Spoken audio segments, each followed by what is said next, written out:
Praise the lord. ಕರ್ತನ ಪರಿಶುದ್ಧವಾದ ನಾಮಕ್ಕೆ ಮಹಿಮೆ ಉಂಟಾಗಲಿ.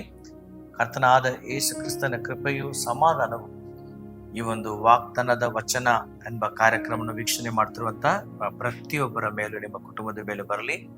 ಈ ದಿನ ಈ ವಾಗ್ದಾನ ವಚನ, ಈ ತಿಂಗಳ ವಾಗ್ದಾನ ವಚನವನ್ನು ನಾವು ಧ್ಯಾನಿಸುವಾಗ ಖಂಡಿತವಾಗಲೂ ಈ ವಾಕ್ಯವನ್ನು ದೇವರ ನಿಮ್ಮ ಜೀವನದಲ್ಲಿ ಪೂರೈಸಲಿ ಎಂಬುದಾಗಿ ಹೇಳುತ್ತಾ ಪ್ರಾರ್ಥನೆಯೊಂದಿಗೆ ಈ ಜುಲೈ ತಿಂಗಳ ವಾಗ್ದಾನವನ್ನು ನಾವು ಧ್ಯಾನ ಮಾಡೋಣ.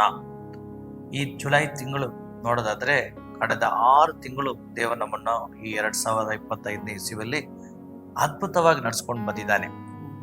ನಮ್ಮ ಎಲ್ಲ ಅಗತ್ಯಗಳನ್ನು ಆತನು ಸಂಧಿಸಿದ್ದಾನೆ. ನಾವು ಆಪತ್ತು ಕಾಲಗಳಲ್ಲಿ ಆತನು ಮೊರೆಯಿಡುವಾಗ ನಮ್ಮನ್ನು ಬಿಡಿಸಿದ್ದಾನೆ, ನಮ್ಗೆ ಅದ್ಭುತ ಕಾರ್ಯ ಮಾಡಿದ್ದಾನೆ. ಅನೇಕ ಸಾಕ್ಷಿಗಳನ್ನು ಅದನಾಯ್ ಟಿವಿಯನ್ನು ವೀಕ್ಷಣೆ ಮಾಡುವಂತ ಪ್ರತಿ ವೀಕ್ಷಕರು ನಮ್ಮ ಜೊತೆಲಿ ಹಂಚಿಕೊಂಡಿದ್ದಾರೆ.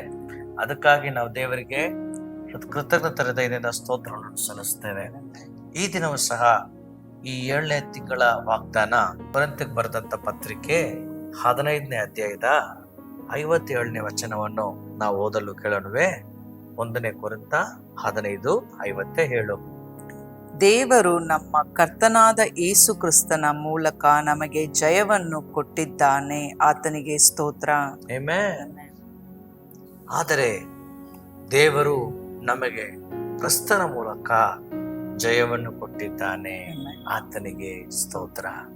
ಈ ತಿಂಗಳು ದೇವರು ನಮ್ಮ ಹೃದಯದಲ್ಲಿ ಹಾಕಿದಂತ ಒಂದು ಪ್ರವಾದನೆ ಮಾತೇನೆಂದ್ರೆ, ಜಯದ ತಿಂಗಳಾಗಿ ಇರುತ್ತದೆ.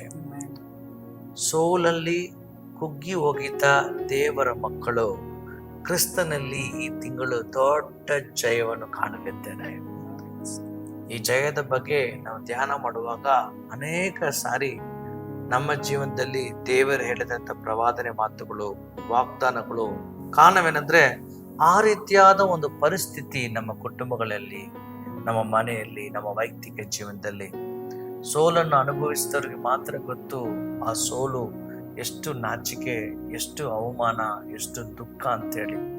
ಈ ಸೋಲಿಂದ ಎಷ್ಟು ದುಃಖ ಬರ್ತದೆ ಅಂತೇಳಿ ಅದನ್ನು ಅನುಭವಿಸಿದವರಿಗೆ ಗೊತ್ತು. ಕೆಲವು ತಿಂಗಳ ಹಿಂದೆ ಒಂದು ಕುಟುಂಬನ ನೋಡಲು ಬಂದಿದ್ರು. ಅವರು ಬಹಳ ಕಣ್ಣೀರಿಂದ ಮಾತಾಡ್ಕೊಂಡು ಹೇಳ್ತಾ ಇದ್ರು, ನನ್ನ ಮಗಳು 2ನೇ PUC ಒಳ್ಳೆ ಅಂಕ್ಯದಲ್ಲಿ ಪಾಸ್ ಆಗಲು ಸಾಧ್ಯವಾಗಲಿಲ್ಲ.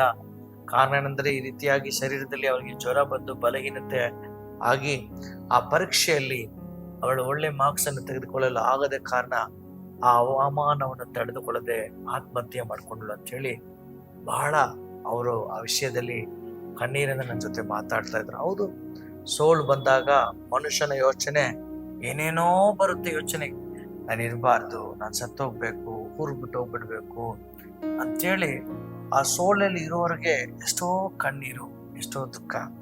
ಆದರೆ ದೇವರಿಗೆ ಸ್ತೋತ್ರ, ಸೋಲಲ್ಲಿ ಹೋಗ್ತಿರುವಂತ ನಮಗೆ ದೇವರು ಕೊಡುವಂತ ಆಶ್ವಾಸನೆ ಏನಂದ್ರೆ, ದೇವರು ಈ ಸೋಲಲ್ಲಿ ಇರುವಂತ ನಮಗೆ ಜಯವನ್ನು ಕೊಡಲು ಶಕ್ತನಾಗಿದ್ದಾನೆ.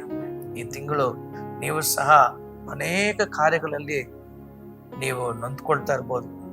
ಕೆಲಸವಿಲ್ಲ ಅನ್ನೋ ಸೋಲು, ಎಲ್ಲಾ ಕಡೆನೂ ಹುಡುಕಿ ಕೆಲಸ ಸಿಗ್ಲಿಲ್ಲ, ಅಥವಾ ಸಾಲ ತೀರ್ಸಕ್ ಆಗ್ತಾ ಇಲ್ಲ, ದಿನ ಕುಟುಂಬದಲ್ಲಿ ಸಾಲ ಹೆಚ್ಚಾಗ್ತದೆ, ಸಾಲಗಾರರಿಗೆ ಉತ್ತರ ಕೊಡಕ್ಕಾಗ್ತಾ ಇಲ್ಲ, ಅವ್ರು ಮಾತಾಡುವ ಆ ಮಾತಿಗೆ ಉತ್ತರ ಕೊಡಕ್ಕಾಗ್ತಾ ಇಲ್ಲ, ನಾಚಿಕೆ ಆಗುತ್ತೆ, ದುಃಖ ಆಗುತ್ತೆ. ಈ ರೋಗದಲ್ಲಿ ಕಷ್ಟಪಡ್ತಾ ಇದ್ದೀನಿ, ಎಷ್ಟೋ ಮಾತ್ರೆ ತೆಗೆದು ಸಹ ರೋಗ ವಾಸಿಯಾಗಿಲ್ಲ. ಕೆಲವರೆಲ್ಲ ಇನ್ನೂ ನಿಮ್ಗೆ ಚೆನ್ನಾಗಾಗಿಲ್ವಾ ಅಂತ ಕೇಳುವಾಗ ಬಹಳ ದುಃಖವಾಗುತ್ತೆ. ಈ ರೀತಿ ಕೆಲವೊಮ್ಮೆ ಮನೆಯಲ್ಲಿ ಹಿರಿಯ ಮಕ್ಕಳು ಇರ್ತಾರೆ, ಮದುವೆ ವಯಸ್ಸಲ್ಲಿ ಮಕ್ಕಳು ಇರ್ತಾರೆ. ಆ ಮಕ್ಕಳಿಗೆ ಮದುವೆ ಆಗದೆ ಇರುವಾಗ ಅದೊಂದು ಸೋಲು ರೀತಿಯಲ್ಲಿ ಕಷ್ಟ ಆಗುತ್ತೆ. ಕೆಲವರಿಗೆ ಮದುವೆ ಆಗಿನೂ ಸಹ ಮಕ್ಕಳು ಹುಟ್ಟದೇ ಇರ್ತಾರೆ.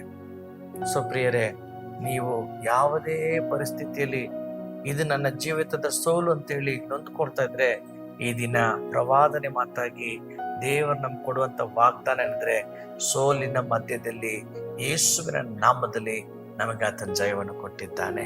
ಸೊ ಈ ಜಯವನ್ನು ನಾವು ಹೊತ್ಕೊಳ್ಬೇಕಂದ್ರೆ ನಾವೇನ್ ಮಾಡ್ಬೇಕು? ನಾವು ಸೋಲಿನ ಮಧ್ಯದಲ್ಲಿ ಕರ್ತನನ್ನು ನಂಬಬೇಕು, ಕರ್ತನನ್ನು ದೃಢವಾಗಿ ಹಿಡಿಬೇಕು, ಆತನ ವಚನವನ್ನು ಹಿಡಿಬೇಕು, ಆತ ಸಮ್ಮುಖವನ್ನು ಹಿಡಿಬೇಕು, ನಾವು ಪ್ರಾರ್ಥಿಸ್ಬೇಕು.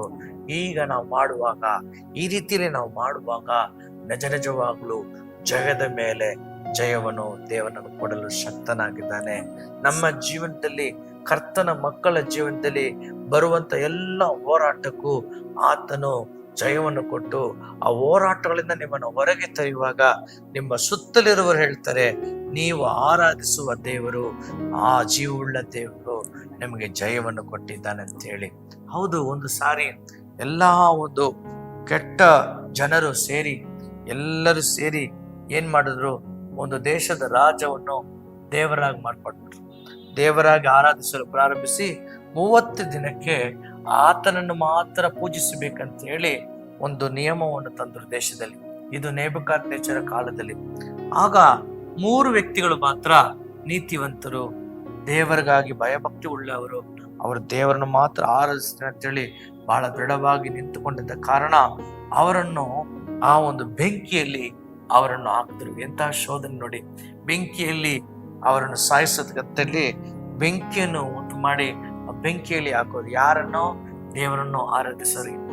ಆಗ ಸುತ್ತಲಿರೋರು ನೋಡಿದ್ರು, ನೋಡಿ ದೇವರನ್ನ ಆರಾಧಿಸೋರಿಗೆ ಎಂತ ಗತಿ ಬಂತು, ಎಂತ ಗತಿ ಬಂತು ನೋಡಿ ಅಂತೇಳಿ ಎಲ್ಲಾರು ನೆನೆಸ್ತಾ ಇರುವಾಗ ಬೆಂಕಿಯಲ್ಲಿ ಹಾಕಿದ ಕೂಡಲೇ ಇವರನ್ನು ಹಾಕಿದವರೆಲ್ಲ ಸತ್ತೋದ್ರು.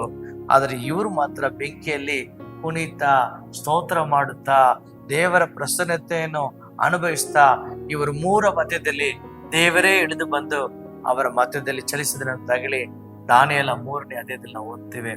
ಅದರ ಪರಿಣಾಮ ಏನಾಯ್ತು?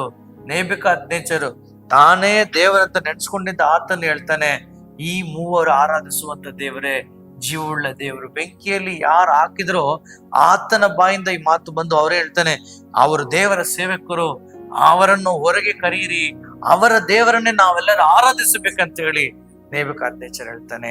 ನಿಮ್ಮನ್ನು ಈ ಕುಕ್ಕಿ ಹೋಗಿದ ಪರಿಸ್ಥಿತಿಯಲ್ಲಿ ಯಾರೆಲ್ಲರೂ ನಿಮ್ಮನ್ನ ದುಃಖ ಪಡಿಸ್ತಾರೋ, ಮಾತುಗಳನ್ನ ಚುಚ್ಚು ಮಾತುಗಳನ್ನ ನಮ್ಮನ್ನ ದುಃಖ ಪಡಿಸ್ತಾರೋ, ಅವಮಾನ ಪಡಿಸ್ತಾರೋ, ಅವರ ಬಾಯಲ್ಲೇ ನಿಮ್ಮ ಸಾಕ್ಷಿ ಬರುವಂತೆ ದೇವರ ಜಯವನ್ನು ಕೊಡಲು ಶಕ್ತನಾಗಿದ್ದಾನೆ.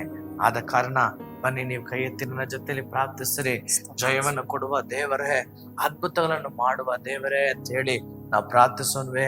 ಸರ್ವಶಕ್ತನೇ, ಈ ಒಂದು ವಾಗ್ದಾನ ವಚನವನ್ನು ಕೇಳುತ್ತಿರುವಂತ ನನ್ನ ಸಹೋದರ ಸಹೋದರಿ, ಅವರ ಕಣ್ಣೀರು, ಅವರ ಸೋಲ್ವಿಕೆ, ಅವರ ನೋವು, ಅವರ ದುಃಖವನ್ನು ಶಿಲುಬೆಯಲ್ಲಿ ನೀನು ತೆಗೆದುಕೊಂಡಿದೆ ಸ್ವಾಮಿ.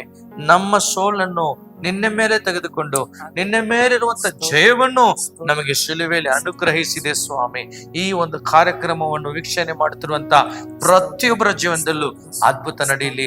ಕೆಲಸದ ವಿಷಯದಲ್ಲಿ ಅದ್ಭುತ ನಡೆಯಲಿ ಸ್ವಾಮಿ. ಅವರ ಮಕ್ಕಳ ಮದುವೆ ವಿಷಯದಲ್ಲಿ ಅದ್ಭುತ ನಡೆಯಲಿ ಸ್ವಾಮಿ. ಅವರಿಗೆ ಸ್ವಾಮಿ ಸೇವೆ ವಿಷಯದಲ್ಲಿ ಅದ್ಭುತ ನಡೆಯಲಿ ಸ್ವಾಮಿ. ಅವರ ಸೋಲುಗಳೆಲ್ಲ ಜಯವಾಗಿ ಮಾರ್ಪಡಿಸು. ಈ ತಿಂಗಳು 7ನೇ ತಿಂಗಳಲ್ಲಿ ಸ್ವಾಮಿ, ನಿಮ್ಮ ಮಕ್ಕಳು ತಲೆ ಎತ್ತಿ ಸ್ವಾಮಿ ಗಂಭೀರದಿಂದ ನಡೆಯುವಂತೆ, ಸ್ವಾಮಿ ಹಾಲೆಲೂಯ ಹೆಮ್ಮೆಯಿಂದ ನಡೆಯುವಂತೆ, ಕರ್ತನೇ ಹಾಲೆಲೂಯ ಸಾಕ್ಷಿಯಾಗಿ ನಡೆಯುವಂತೆ ಕೃಪೆ ಮೇಲೆ ಕೃಪೆಯನ್ನು ಕೊಟ್ಟು ನಡೆಸು. ಈಗಲೇ ಅವರನ್ನು ಸೋಲಲ್ಲಿ ಹಾಕುವಂತ ಮಂತ್ರ ಶಕ್ತಿಗಳು ನಶಿಸಿ ಹೋಗಲಿ, ದುಷ್ಟ ಶಕ್ತಿಗಳು ನಶಿಸಿ ಹೋಗಲಿ, ಎಲ್ಲ ಕೋರ್ಟ್ ಕೇಸಸ್ಗಳೆಲ್ಲ ಡಿಸ್ಮಿಸ್ ಆಗಲಿ ಯೇಸುವಿನ ನಾಮದಲ್ಲಿ. ಅವರಿಗೆ ವಿರೋಧವಾಗಿರುವಂತ ರೋಗಗಳು ಯೇಸುವಿನ ನಾಮದಲ್ಲಿ ಸ್ವಸ್ಥತೆಯನ್ನು ಸ್ವಾಮಿನ ಮಕ್ಕಳು ಅನುಭವಿಸಲಿ. ಪ್ರತಿಯೊಬ್ಬರ ಮೇಲೆ ಆಶೀರ್ವಾದ ಸುರಿಮಳೆಯನ್ನು ಸುರಿಸು ಸ್ವಾಮಿ. ಬಲಪಡಿಸು. ವಿಶೇಷವಾಗಿ ನಮ್ಮ ಅದೋನಾಯ್ ಟಿವಿಯ ಪಾಲ್ಗಾರಗಾಗಿ ಸ್ತೋತ್ರ. ಯಾರೆಲ್ಲ ಇದರಲ್ಲಿ ಪಾಲ್ಗಾರರಾಗಿ ಅವರು ಬಿತ್ತುತ್ತಾ ಇದ್ದಾರೋ, ಅವರ ಕಾಣಿಕೆಗಳನ್ನು ಬಿತ್ತಾ ಇದ್ದಾರೋ, ಪ್ರಾರ್ಥಿಸ್ತಾ ಇದ್ದಾರೋ, ಅವರ ಮೇಲೆ ಹೆಚ್ಚಾದ ಕೃಪೆ ಸಮಾಧಾನ ಉಂಟಾಗಲಿಪ್ಪ. ಅದ್ಭುತ ನಡೀಲಿ ಯೇಸುವಿನ ನಾಮದಲ್ಲಿ. Amen, amen. ಪ್ರಿಯರೇ, ನಿಮ್ಮ ಅನಿಸುವಿಕೆಯನ್ನು, ನಿಮ್ಮ ಸಾಕ್ಷಿಯನ್ನು ನಮ್ಮ ಜೊತೆಲಿ ಹಂಚಿಕೊಳ್ಳಲು ಮರಿಬೇಡಿ. ಅದೋನಾಯ್ ಟಿವಿ ದೇವರ ವಾಕ್ಯವನ್ನು ವಿಶ್ವಕ್ಕೆ ಸಾರುವ ಒಂದು ದರ್ಶನದೊಂದಿಗೆ ವಿಶೇಷವಾಗಿ ನಮ್ಮ ಕರ್ನಾಟಕದ ಜನತೆಗೆ, ಕನ್ನಡ ಮಾತಾಡುವಂತ ಜನತೆಗೆ ಈ ಒಂದು ಶುಭ ವರ್ತಮಾನವನ್ನು ಸಾರುವುದಕ್ಕೆ ಸ್ವಾಮಿ ಈ ಮಾಧ್ಯಮವನ್ನು ನಮಗೆ ದರ್ಶನವಾಗಿ ಕೊಟ್ಟಿದ್ದಾರೆ. ಇದರಲ್ಲಿ ಪಾಲ್ಗಾರರಾಗಲು ನೀವು ಬಯಸಿದರೆ ಈ ಕೆಳಕಂಡ ಸ್ಕ್ಯಾನ್ ಕೋಡ್ಗೆ ಸ್ಕ್ಯಾನ್ ಮಾಡಿ ಪ್ರತಿ ತಿಂಗಳು ದೇವರ ಆತ್ಮನು ನಿಮ್ಮ ಹೃದಯದಲ್ಲಿ ಹಾಕುವಂತ ಭಾರದಿಂದ 100 ರೂಪಾಯಿನೋ, 200 ರೂಪಾಯಿನೋ, 1000 ರೂಪಾಯಿನೋ, 10,000 ರೂಪಾಯಿನೋ, ಯಾವ ಭಾರ ಸ್ವಾಮಿ ನಿಮ್ಗೆ ಕೊಡ್ತಾರೋ ಆ ಭಾರದೊಂದಿಗೆ ನೀವು ಪಾಲ್ಗಾರ ಆದ್ರೆ ನಮ್ಮ ಸೇವಕರು ನಿಮಗಾಗಿ ಪ್ರಾರ್ಥಿಸ್ತಾರೆ. ಮಾತ್ರವಲ್ಲ, ನೀವು ಕೊಡುವಂತ ಪ್ರತಿಯೊಂದು ರೂಪಾಯಿನೋ ಅನೇಕರಿಗೆ ನಾವು ಕರ್ತನ ಮಾತುಗಳನ್ನು, ಕರ್ತನ ಪ್ರವಾದನೆ ಮಾತುಗಳನ್ನು, ರಕ್ಷಣೆಗಾಗಿ ಬರುವಂತ ಶುಭ ವರ್ತಮಾನವನ್ನು ಹಂಚಿಕೊಳ್ಳಲು ಸಾಧ್ಯವಾಗುತ್ತೆ. ಅದರ ಆಶೀರ್ವಾದವನ್ನು ಸ್ವಾಮಿ ನಿಮ್ಮ ಮೇಲೂ, ನಿಮ್ಮ ತಲೆಮಾರಿನ ಮೇಲೂ, 1000 ತಲೆಮಾರಿನ ಮೇಲೂ ಇಟ್ಟು ನಿಮ್ಮನ್ನು ನಿತ್ಯವಾಗಿ ಆಶ್ರಯಿಸ್ತಾನೆ. ಸೊ ಆದ ಕಾರಣ ನಮ್ಮ ಜೊತೆಲಿ ಕೈ ಜೋಡಿಸಿ ಹಿಂದೆ ಪಾಲ್ಗಾರರಾಗಿ, ದೇವರ ಕೃಪೆ ನಿಮ್ಮ ಮೇಲೆ ಬರುತ್ತೆ, ನೀವೇ ಅದನ್ನು ಅನುಭವಿಸ್ತೀರಾ. ಸೊ ಕರ್ತನ ನಿಮ್ಮನ್ನು ಹೆಚ್ಚಾಗಿ ಆಶೀರ್ವದಿಸಲಿ. God bless you.